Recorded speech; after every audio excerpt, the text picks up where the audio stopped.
Terima kasih untuk pemaparan dari Mbak Yanti berkaitan dengan kondisi siswa yang saya dan teman-teman semua hadapi. Anda juga menghadapinya? Iya, berarti Anda juga yang jadi masalah. Baik, mari kita membuka firman Tuhan dari Matius 9 ayat 35 sampai 10, kita akan sampai ayat 4 saja ya. Matius 9, 35 sampai 10 ayat yang keempat.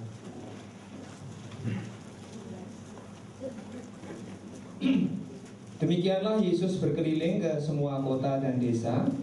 Ia mengajar dalam rumah-rumah ibadah dan memberitakan Injil Kerajaan Surga, serta melenyapkan segala penyakit dan kelemahan. Melihat orang banyak itu, tergeraklah hati Yesus oleh belas kasihan kepada mereka, karena mereka lelah dan terlantar seperti domba yang tidak bergembala. Maka katanya kepada murid-muridnya, tuaian memang banyak tetapi pekerja sedikit. Karena itu mintalah kepada Tuhan yang mempunyai tuaian supaya ia mengirimkan pekerja-pekerja untuk tuaian itu. Yesus memanggil ke-12 muridnya dan memberi kuasa kepada mereka untuk mengusir roh-roh jahat dan untuk melenyapkan segala penyakit dan segala kelemahan. Inilah nama ke-12 rasul itu. Pertama, Simon yang disebut Petrus dan Andreas saudaranya, dan Yakobus anak Zebedeus dan Yohanes saudaranya, Filipus dan Bartolomeus, Thomas dan Matius pemungut cukai, Yakobus anak Alfius dan Tadius, Simon orang Silot dan Yudas Iskariot yang mengkhianati dia. Saudara, tadi kita sudah mendengar paparan tentang bagaimana kondisi siswa. Saya rasa bukan hanya kita melihat, tetapi saya dan Anda yang pernah jadi siswa juga menghadapinya. Ya, apalagi yang baru lulus. Ya, ketika disampaikan jangan-jangan saya salah satu di antaranya. Dan salah satu di antaranya yang bermasalah itu. Nah, bagaimana kita meresponi kondisi itu, saudara? Kita belajar dari Tuhan Yesus bagaimana Tuhan Yesus meresponi situasi yang kita lihat. Nah, bagian dari yang kita baca ini menolong kita untuk melihat bagaimana Tuhan Yesus meresponi keadaan yang Tuhan Yesus lihat. Dan kita juga bersama-sama mau belajar bagaimana saya akan meresponi apa yang saya lihat.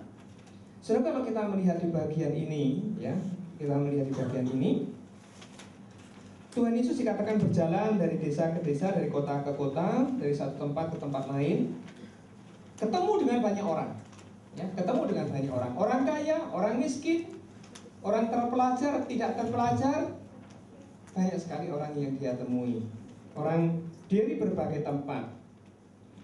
Nah, di dalam ayat 36 dikatakan di situ melihat orang banyak itu, ya, melihat. Ketika Yesus ketemu dengan orang, Yesus itu melihat. Saudara, pernah nggak Anda ketemu dengan orang dan tidak melihat? Oke, saya kasih tes sebentar. Pejamkan mata Anda. Pejamkan mata Anda. Yuk, semua pejam, kecuali saya.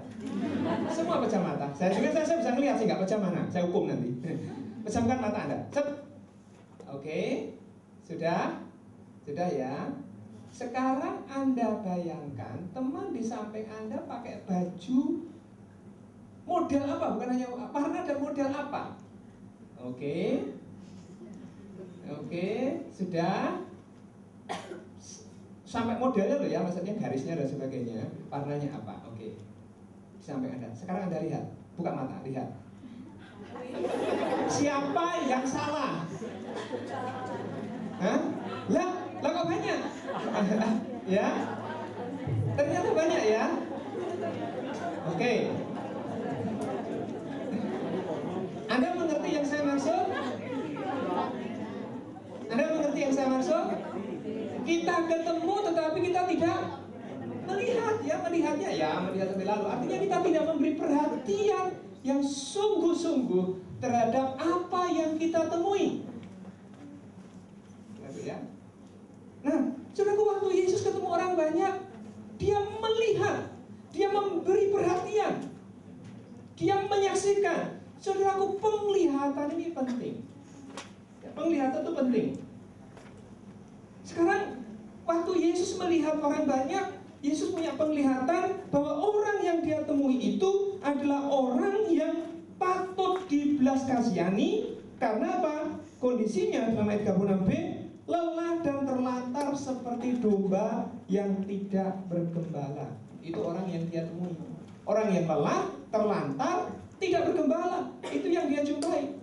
Sebenarnya kalau kita menjumpai orang, apakah saya bisa melihat seperti yang Yesus lihat itu? Yesus akan ketemu dengan orang pintar, Yesus ketemu dengan orang bijaksana, Yesus ketemu dengan orang yang mungkin tokoh terkenal, pejabat luar biasa. Juga ada yang ketemu dengan orang yang miskin, orang yang tertindas secara hukum, dan sebagainya. Tetapi Yesus menarik kesimpulan, baik orang kaya, baik orang miskin, baik orang yang tertindas secara hukum, baik yang merdeka secara hukum, semua berada dalam satu himpunan, yaitu himpunan orang yang lelah dan terlantar karena tidak punya gembala. Nah, sekarang kalau tadi Anda mendengar dari Mbak Yanti, dan itulah yang Anda lihat, yang Anda temui, siswa-siswa yang Anda temui dan saya temui, apa yang saya lihat di dalam diri mereka? Apa yang saya lihat? Apakah saya melihat, aduh, anak-anak siswa itu sekarang kaya-kaya, modis-modis begitu? Apakah saya ketemu dengan siswa-siswa yang SOP sekarang pinter-pinter ya, nemnya bagus-bagus? Di sekolah anak saya yang matematikanya 10, jumlahnya 14 orang. Yang matematikanya 10 100, jadi nilai 100 itu 14 orang, Anda bayangkan. Ada yang IPA itu nilainya 100. Kalau lihat itu, wow, amazing. Ya, dan bukan dari kelompok yang dikatakan Mbak Yanti sebagai kelompok yang katrol, bukan. Sekolah ini adalah sekolah yang sangat solid di dalam standar moralitas ini. Nah, kalau saya mengaku, betapa mentakjubkan hal itu, begitu ya. Nah, saudaraku, apakah kita bisa melihat kedalaman yang ada di dalam diri siswa? Di dalam jiwa mereka. Di dalam jiwa mereka. Nah, kalau kita tadi simpulkan apa yang kita bisa jumpai dalam diri siswa yang disampaikan oleh Mbak Yanti tadi. Kita ketemu dengan siswa yang sudah hancur secara identitas. Ya. Dan bukan hanya masalah hancur secara identitas saja, kemudian punya persoalan psikologis, tetapi siswa yang hancur secara identitas ini semakin jauh di dalam kerinduan dia kepada Allah. Itu yang menjadi persoalan. Nah, kalau begitu, siswa-siswa yang kita jumpai, entah dia kaya, entah dia miskin, entah dia pegang HP dan tidak pegang HP, entah dia bawa laptop atau tidak bawa laptop, bisa bayar atau tidak bisa bayar, semua pada dalam kondisi yang sama, yang rusak identitasnya dan semakin jauh dari Allah. Kalau kita menemui kasus per kasus di antara siswa, kita akan melihat sesuatu yang mungkin kita tidak lihat. Ada seorang siswa, ini bukan zaman saya ya, zaman sekarang. Ada seorang siswa, mungkin kita tidak pernah melihat dan tidak pernah menyangka bagaimana itu bisa terjadi. Seorang siswa yang penampilannya SOP, Jakarta, kadang-kadang ngomongnya memang agak menarik, latar belakang yang sangat kaya.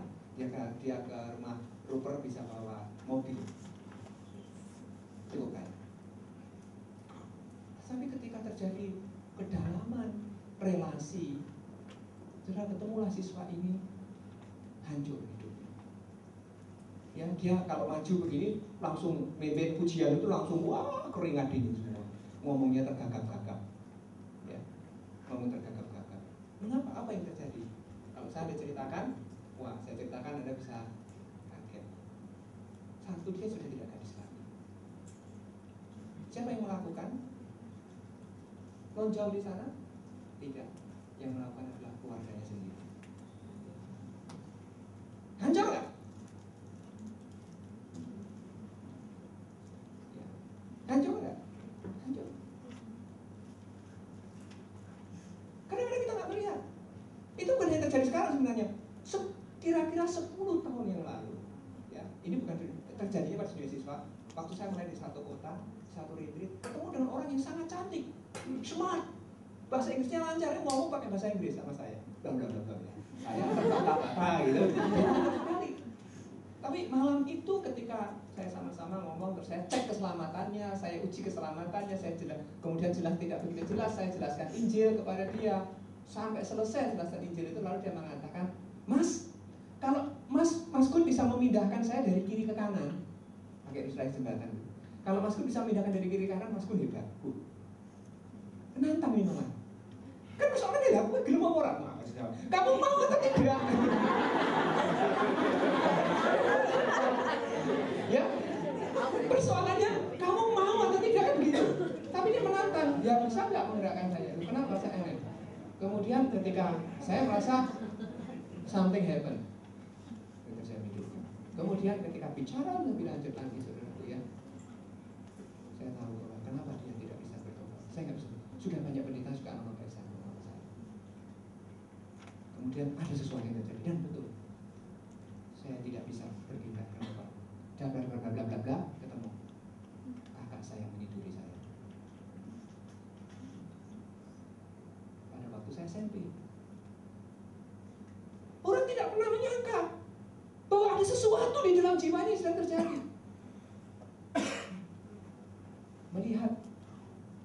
Penglihatan ini penting sekali. Penglihatan penting sekali. Saya kisah cerita lagi sesuatu untuk melihat, supaya kita melihat yang disampaikan Mbak Edo tentang perpecahan keluarga. Ada seorang suami istri yang menikah, kemudian baik ya, baik, kemudian sukses, maju sekali. Tapi satu punya anak tiga, dan kemudian yang satu ini masuk SMA 1 disuruh, satunya masuk SMA 3 disuruh, satunya masih SMP waktu itu, SMP favorit juga. Kemudian SMA ini SMA 1 karena saya berada di situ, dia bertobat menerima Tuhan Yesus di sana. Yang SMA itu bagian punya istri saya. Dulu belum punya istri saya. Jadi calon saya itu yang SMA 3, saya SMA 1 begitu ya. Jadi kemudian di sana bertobat juga akhirnya. Tetapi saudara, ketika saya tahu keluarga ini dilanjutkan, ini rumahnya itu rumahnya itu di garasi. Jadi ada satu rumah, ada garasi, kemudian ada rumah induk. Tapi dia rumahnya garasi. Kemudian cerita kenapa? Keluarga ini dulu baik-baik. Ternyata ketika anak itu tumbuh gede, bapaknya sukses, ibunya itu ditinggal kawin lagi. Jadi bapaknya kawin lagi dengan istri yang lebih cantik, punya satu supermarket begitu, dengan istri mudanya tinggal di supermarket, lalu istrinya tinggal di rumah lama. Dan karena tidak bisa makan, dia kontrakkan rumah induk, mereka tinggal di garasi. Tapi saudaraku, keluarga ini bersyukur. Kenapa? Karena pelayanan siswa menjangkau mereka. Yang nomor 1 bertobat kenal Tuhan, yang nomor 2 kenal Tuhan, yang nomor 3 kenal Tuhan, tiga-tiganya kenal Tuhan. Ada sesuatu yang terjadi. Dan ibunya sebelum meninggal karena kanker mengenal Tuhan karena anak-anaknya itu. Nah, kalau tidak, apa yang terjadi? Nah, kita kadang-kadang ketemu dan kita tidak melihat. Penglihatan ini penting. Kita harus melihat sesuatu di dalam dunia siswa. Apa yang terjadi di dunia siswa itu? Kemarin ada satu cerita dari seorang siswa. Ya. Siswa ini SMP cantik gitu. Lalu ketahuan kalau ternyata dia sudah pacaran. Dasar polos, anaknya maaf agak tidak cerdas. Tapi terus terang ditanya, wah, lah kalau kamu pacaran di mana? Di mall ya? Di Sulawesi ada satu mall, di mall ya. Ah enggak, pacaran kok di mall? Ya enggak dong. Nah di mana? Ya di tempat-tempat sepi dong. Loh. Ya. Ini tidak cerdas tapi membuat terbuka semuanya kan begitu.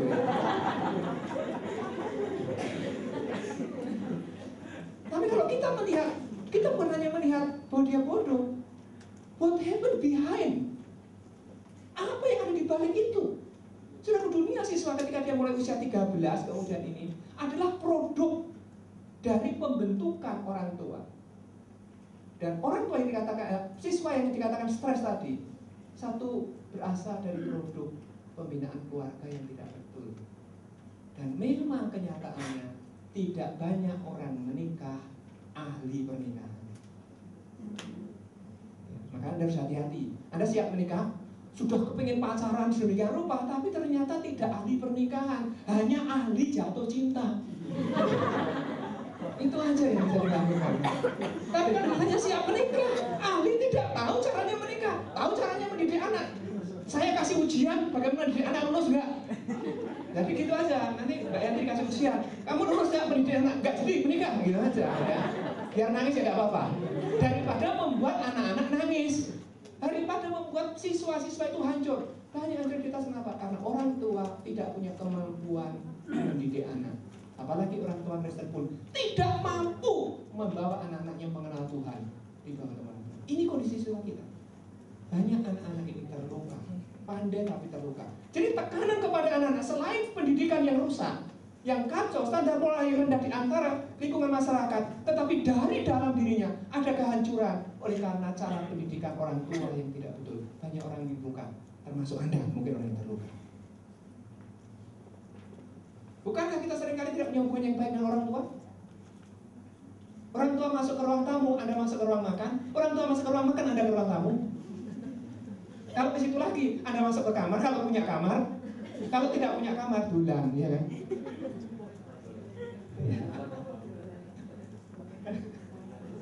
Dulang tahu kan? Main. Main. Iya. Oh ini banyak dari orang seberang ya? Maaf enggak ya? Guru aja ya. Nah kita harus melihat remaja ini ada sesuatu di balik tawa mereka, di balik suatu ada yang persoalan lebih dalam adalah kehancuran di dalam hati mereka, di dalam kepribadian mereka, kerusakan yang ada di dalam diri mereka. Makanya munculnya apa? Salah satu pelampiasan selain main-main adalah pacaran. Berpacaran adalah salah satu pelampiasan, tertarik dengan orang. Karena ada kehancuran di dalam emosi, di dalam perasaan mereka. Ada kehancuran di situ. Anda melihat bahwa kalau adik-adik suka diri sebagai itu karena kehancuran dalam diri mereka. Penglihatan itu penting, nomor satu. Yang kedua, dikatakan di situ, melihat orang banyak itu bagaimana kemudian? Yesus bagaimana? Tergeraklah hati Yesus. Penglihatan itu membawa hati. Penglihatan itu membawa hati. Membawa satu dorongan yang muncul. Ya, kalau tadi kita melihat siswa-siswa yang terlantar, tapi sebenarnya punya potensi yang besar, kemudian menggerakkan hati. Seperti Yesus melihat banyak itu tergerak hatinya oleh belas kasihan. Apakah penglihatan kita akan siswa yang demikian itu menggerakkan hati kita dengan belas kasihan kepada siswa?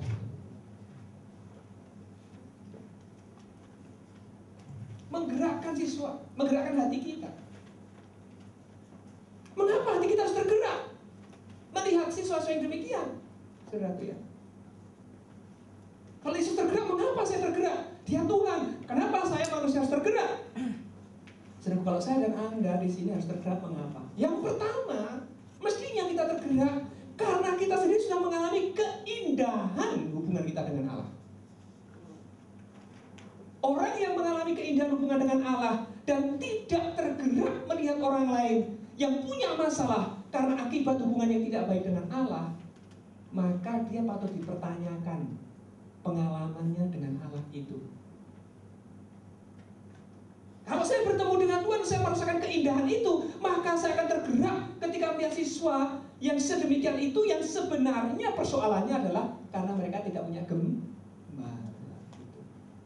Itu adalah satu keadaan yang wajar karena saya sudah mengalami hal itu. Yang kedua, mengapa saya tergerak? Karena saya memahami. Saya pernah berada di tempat itu. Anda pernah nggak berada di tempat di mana Anda belum punya gembala dan mengalami kesusahannya? Kalau kita memahami keadaan itu, kita mengerti betapa dalamnya dan betapa gelapnya kehidupan tanpa gembala itu, maka kita akan hancur hati kita.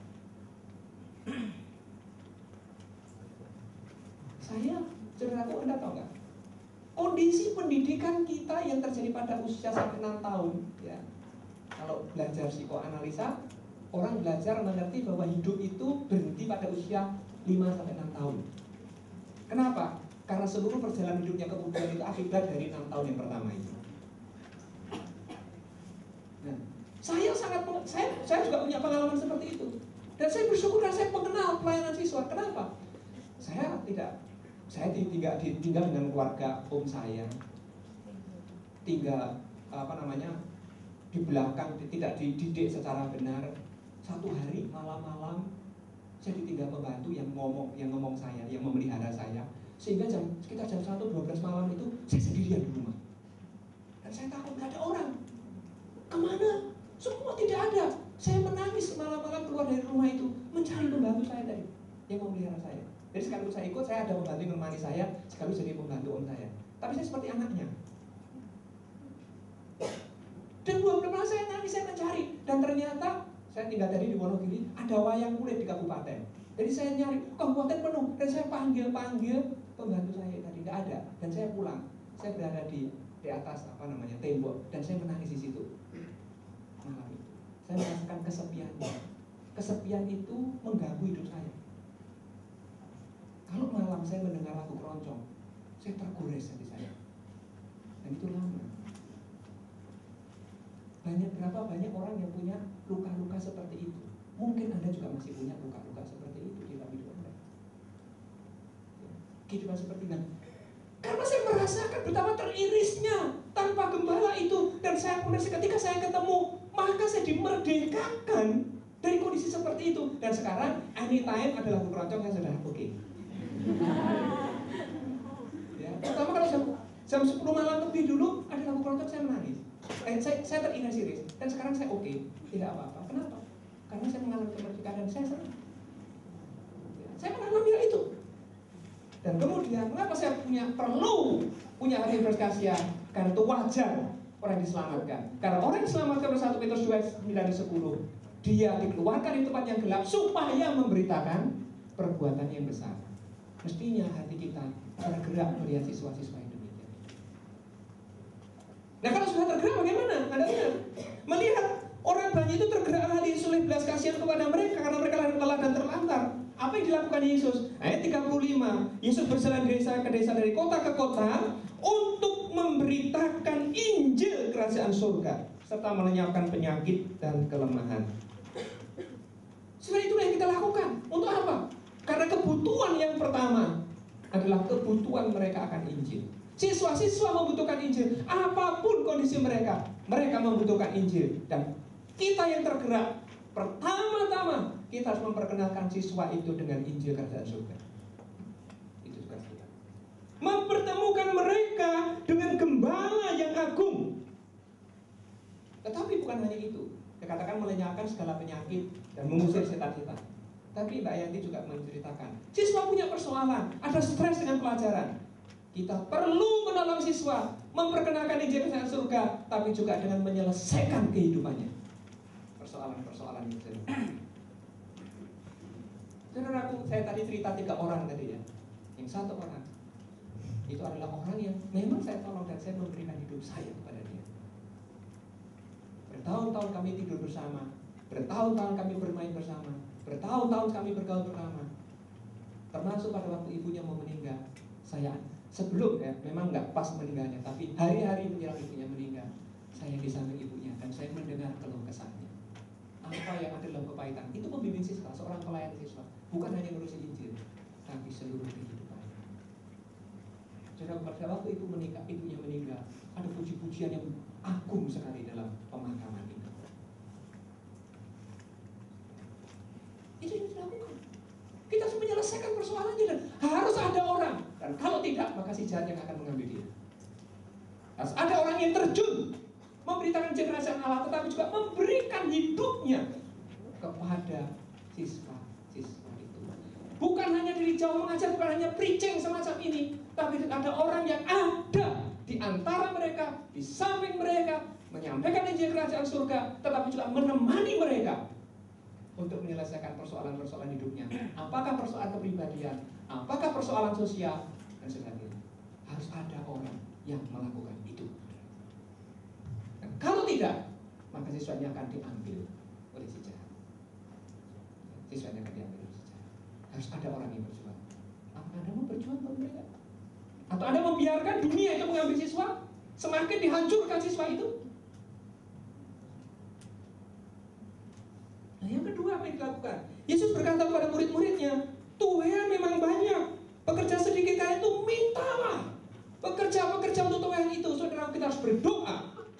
muncul pekerja-pekerja siswa. Waktu saya mulai jadi TPS tadi ceritakan, saya berdoa untuk setiap sekolah di kota Solo muncul orang-orang kunci di sekolah itu. Tuhan beri pekerja dari setiap sekolah. Dulu pelayanan siswa negeri yang ada baru SMA 1, SMA saya, SMA 3, SMA istri saya, dan satu lagi SMA 5, SMA 4 dan seterusnya, belum ada pelayanan. Dan saya mulai berdoa untuk tiap-tiap sekolah itu. Dan sekarang di setiap sekolah negeri itu ada pelayanan. Kemudian mulai berdoa untuk kota-kota lain. Dan sekarang di kota-kota sekitar Solo ada pelayanan siswa. Dan ada pekerja siswa. Harus ada orang yang berdoa. Serius, bukan ala kadarnya. Berdoa untuk itu. Dan harus memberikan hidupnya untuk siswa-siswa.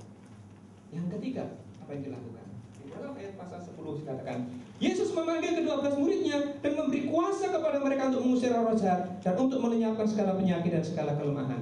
Inilah nama ke-12 rasul itu. Selain Yesus sendiri terjun, kita harus terjun melayani siswa. Kita harus memberitakan kerajaan surga. Kita harus ada di antara siswa-siswa itu sendiri. Kita harus memberikan hidup kita untuk menolong, melepaskan mereka dari persoalannya. Kita harus berdoa untuk munculnya pekerja seperti kita. Tapi kita juga harus melatih pekerjaan-pekerjaan seperti ini. Harus ada pelipat gandaan pekerja-pekerja. Tidak boleh sendiri. Harus ada. Apa yang harus dilakukan? Kita mulai memberitakan Injil siswa. Memilih mereka seperti Tuhan Yesus. Kemudian melatih dengan memberi hidup. Kemudian mengutus mereka. Dan itu membutuhkan waktu. Selain kita melayani siswa yang banyak, kita memilih di antara mereka untuk kita berikan hidup kita kepada adik siswa itu, menolong sampai mereka kuliah, mendampingi sampai mereka juga menjadi seorang pekerja. Dan kita harus mau jungkir balik untuk itu. Sebagai penutup, saudara, saya akan cerita beberapa cerita. Cerita yang pertama, saudara, pada seorang siswa dari kalangan miskin siswa ini, ya, kalangan miskin. Dia di PI ditolong, kemudian memang miskin sekali. Sampai kemudian dia sakit. Sakit itu nggak bisa, sampai nggak bisa naik sepeda, naik sepeda ya, digerakkan kulit. Tim pelayanan siswa pada waktu itu yang berjuang mendampingi. Saya diantaranya termasuk mendampingi, menemani, mencarikan dokter. Setelah selesai, apa yang dilakukan? Setelah selesai, menolong dia, juga memikirkan bagaimana sekolahnya. Sangat miskin, sangat miskin. Dan sudah tidak punya, itu juga termasuk yang perpecahan keluarga juga, miskin plus perpecahan keluarga. Jadi bapaknya kawin lagi, jadi dia tinggal sendiri dengan orang tuanya, dengan kakaknya. Kondisinya miskin.